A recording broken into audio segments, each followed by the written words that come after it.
Isang safety device ang sagot ng isang kumpanya sa dumaraming sakuna sa kalsada na kinasasangkutan ng mga motorista. Bukod sa nagbibigay ito ng babala para makaiwas sa disgrasya, makakatulong din daw ito sa mga driver na sumunod sa batas trapiko. Umaksyon si Shyla Francisco.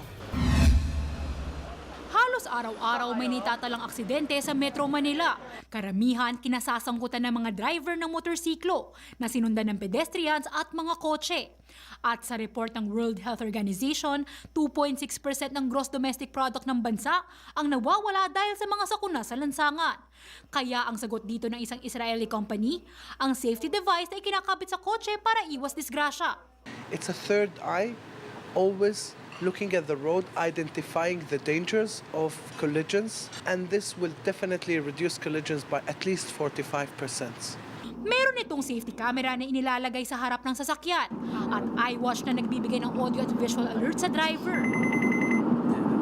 Sa loob lamang ng 3 segundo, kaya daw ng teknolohiyang itong mabigyan ng warning at driver at mapigilan ang posibleng pagbangga ng kotse sa nasa harap nito. Tutunog ito bilang babala kapag malapit ng bumangga ang motorista sa sasakyan o pedestrian. Pati na rin kapag lumipat ito ng lane ng walang signal. Kaya rin itong ipakita kung gaano kalaki ang inilampas ng driver sa speed limit.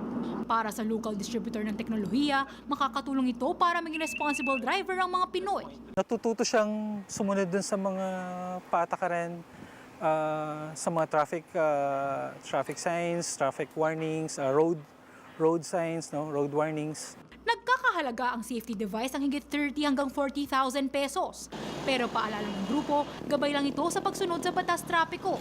Sa huli, nasa driver pa rin ang desisyon at control sa manibela.